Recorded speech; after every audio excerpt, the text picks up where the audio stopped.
So, TVRCC is 10 years old. Well, to mark this, we've decided to make a film. And we asked various people to give us their comments about the past, present and future, first of all. Before we see the film, it's important to recognise that 3 people have been the foundation of all of this. And they are Margaret Hogarth, MBE, the first rural officer in 1976, John Stewart from the late 1980s, and Diane Harbron. She led the organisation from the year 2000. The present chief officer is Duff Pollard. She became chief in 2008. So the first question, how did you first come across the TVRCC? Well, I came across TVRCC as it is now under its light before, which was Rural Voice.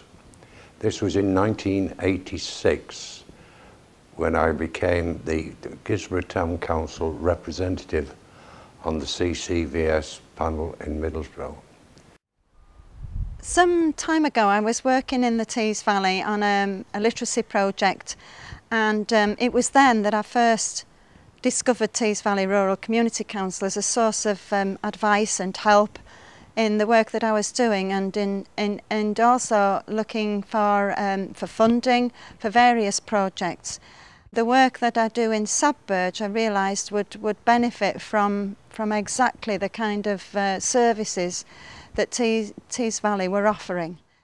Well, it was some time ago, back in '79, I became a member of Stockton Borough Council, and they asked for representatives onto the what was the Cleveland Community Council then. I think that was the name. I became involved then and got to know people, obviously, and it's really continued since then.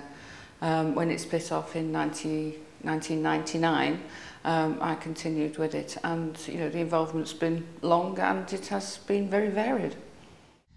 We had a meeting in the village because of some issues that there was very little for the children to do. And our local PC at the time came along to the meeting, and he suggested we contact this person he knew who worked for TVRCC and see if there was any way she could help with suggestions.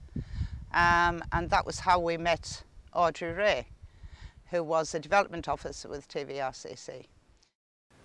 Well, I met John Stewart about 10 or 11 years ago. We were just setting the company up, Spotlight at the time. He came along to help me write the Constitution, and he was very fundamental, very professional in what he did, and you know, a great value. He was the first officer that I met from TVRCC.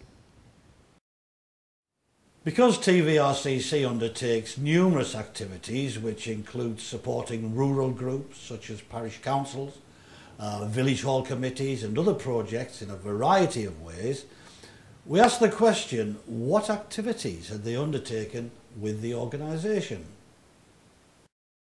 Margaret Hogarth, as rural officer, was involved in the setting up of the Cleveland Ironstone Mining Museum at Skinningrove way back in 1978.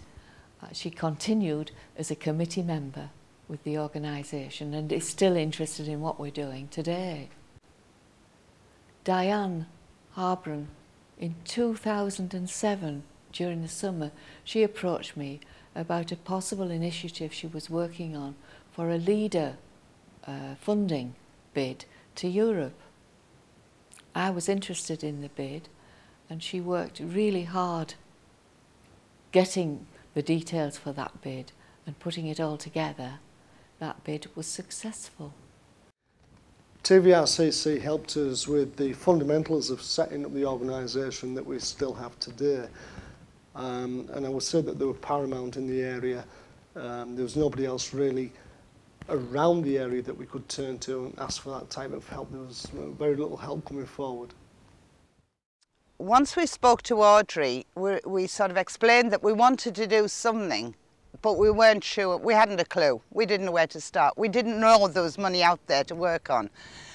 And she sort of took us right from the beginning, right the way through. We decided on a playground. We looked at a very, very small one and thought, crikey, that's a lot of money. We'll never get that. That progressed from 11,000 up to up and up and up, because then we started realising playground equipment was very expensive. And she worked with us all the way through, and through that learning, working with her, we were able to go on and do other things as well.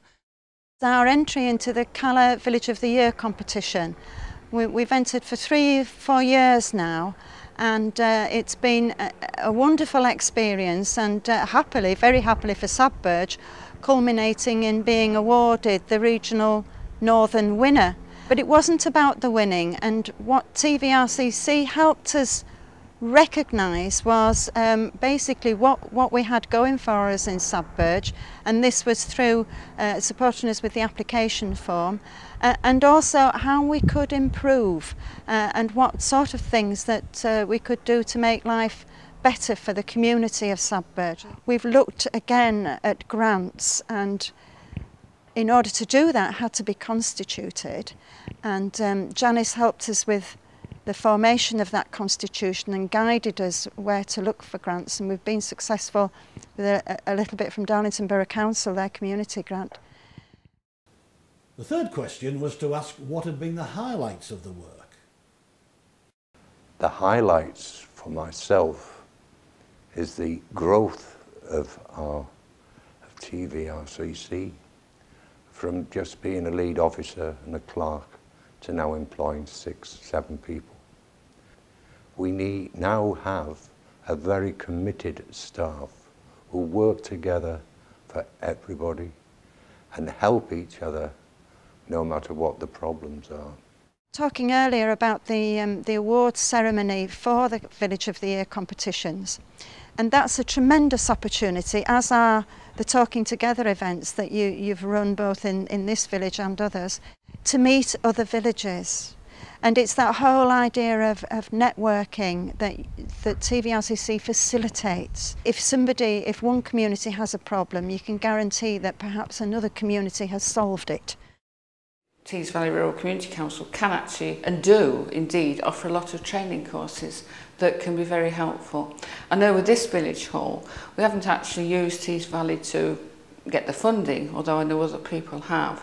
But we certainly use them to provide guidance and to signpost us into different directions. And legislation changes so rapidly that I think that guidance and that signposting to where you can get training is a very important part of the role. There is a big network of people who understand rural needs throughout the country, and TVRCC, particularly in the northeast, that they can work with the people here, the social aspect, the everyday needs, things like transport. They don't just do playgrounds, you know, they do social needs, that they help with setting up various groups, they help with training, village hall management, parish council, all these things that happen in rural areas where people are normally left out on a limb a little bit. And finally, we asked where they thought TVRCC should be going in the future. I think it's going to be very important to continue to support the small rural organisations by particularly bringing in national types of funding, wherever that might be, and for TVRCC to be the strategic lead partner in that. What we need sometimes for the Western area is training in transferable skills. I think when people get involved, they've been in business or something akin to that, and they want to then come into community work, working with village halls, parish councils, etc. Many of those skills that they have are transferable skills, but they need honing down sometimes to actually be appropriate to parish council or community work. I think from my perspective, I'd like to see TVRCC continue to grow and develop like they have done, get out more into the rural communities and do the sort of work that they're good at doing. They've brought a lot of joy and happiness to the rural communities. Now, you've seen that, and we've only been able to give you a taste there, but if you'd like more information, you can always contact us at this address. Tees Valley Rural Community Council, Unit 2A, CAD-CAM Centre. That's on High Force Road in Riverside Park, Middlesbrough. Postcode TS2 1RH. And the good old telephone number 01642 213 852. There's email addresses and such like, but if you give us a ring, we'll give you all that over the phone. Thanks for watching.